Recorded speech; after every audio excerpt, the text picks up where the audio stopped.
अल्लाह ताला उनकी दुआओं को कबूल फरमाते हैं जो पूरी तवज्जो करते हैं अल्लाह की तरफ, पूरे ध्यान से मांगते हैं, जिसको कहते हैं ये अंदर से मांगना, अंदर से।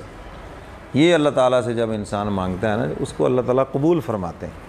और जो गाफिल हैं, बस ठीक है जी, वो हाथ उठाए हुए हैं जी, आमीन आमीन, मैं थे जनाब बादशाह कह रहे हैं जी, कोई कुछ है जी, कोई कुछ है, अजीब ड्रामे हैं। तो कोई असल ही जनाब इंज करके बैठा है, कोई जनाब कुछ करके बैठा है। बई तुसी पूरे खुशू खुजू ना जो मंगोगे, अल्लाह के नाल लौ लगाओगे, अल्लाह ताला थोड़ी दुआ सुनगे। मैं हाथ दसिया भी इस तरह सीधा रखो, ये इंसान की तवज्जो भी ज़्यादा होंगी है ये अंदर, ठीक है ना।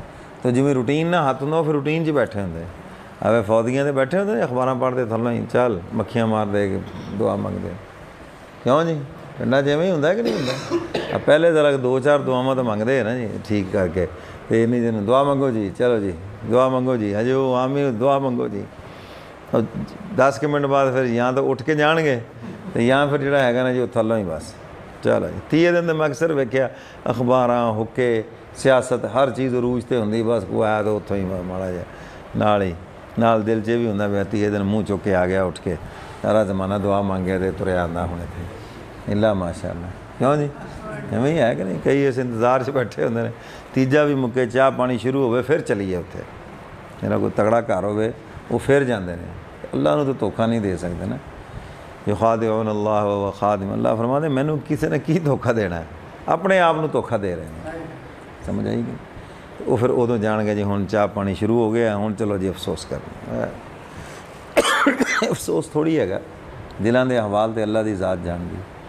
असल अफसोस है जो को फौत होवे उहदे नमाज़े जनाजा च शामिल होना, बस यदा फ़ायदा है मैयत नूं, समझ गए बात कि नहीं। ये है असल ताज़ियत, असल अफसोस, असल उस मरन वाले दे नाल हमदर्दी, क्योंकि काउंटिंग होनी ना, गिनती होनी है। इतना बड़ा जनाजा होएगा, जिन्ने लोग उहदे लई दुआ करेंगे उन्नी उहदी बख्शिश आसान होएगी।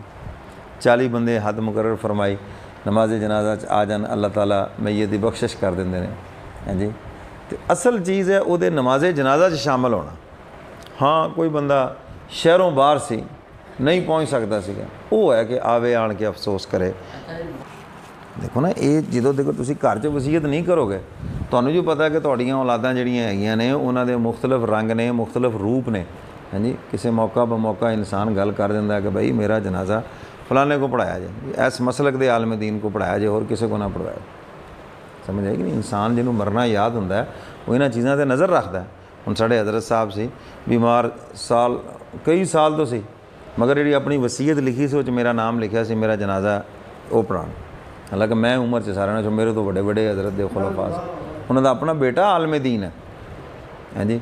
वो बल्कि रौला भी पाया, उन्हें कहा मैं आलम दीन हाँ। उन्हें फिर बाप की वसीयत कढ़ के दिखाई, बड़े बेटे ने जो इतने आए से, मैं कहा देखो अब्बा जी के हथ का लिखा है और उन्होंने नाम लिखा है, मैं दसो कि उन्होंने इस वसीयत किमें ना अमल कर।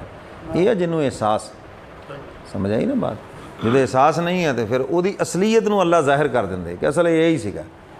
अगर किसी ने जुल्म होया तो अल्लाह ताला उहदा इंसाफ तो उन्होंने दिलाणगे, लेकिन ऐसा कोई खाल खाल मिसाल होंगी कोई एक अद्धी, वरना अपनी पोजीशन वाजे करके जाओ। जाना तो है, यहाँ तो कोई भी दुनिया तो जाना नहीं, कोई तो कोई शक वाली गल है, डरते ने कई भी पता नहीं, जाना अपने टाइम नाल ही है, लेकिन अकलमंदी यही है। तो बहुत सारे लोग बड़े हाजी साहब कह रहे हैं नमाज़ा साढ़े ना पढ़ते, ये वो उन्होंने लबादे उड़े ने, वो अंदरों अजे बदले नहीं गए, अजे 2 बेड़ियां च पैर ने, उधर भी है इधर भी है।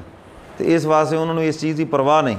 अगर उन्होंने इस चीज़ की परवाह होवे तो वह खड़का के अपने बच्चों को गल कर कि बई तुहाडा चूँकि रुझान उधर नहीं है, लेकिन कल नूं अगर मैं दुनिया तो जाना तो मेरा जनाजा फलां फलां को पढ़ाना। फिर वो बच्चे नहीं करेंगे तो खुदा दे हाँ मुजरम है। तो जे वो अधूरे छड़ के चले गए फिर वो जो मर्जी करन, फिर तो अपनी असलीयत ते आ जाएंगे जिथे वो है ने।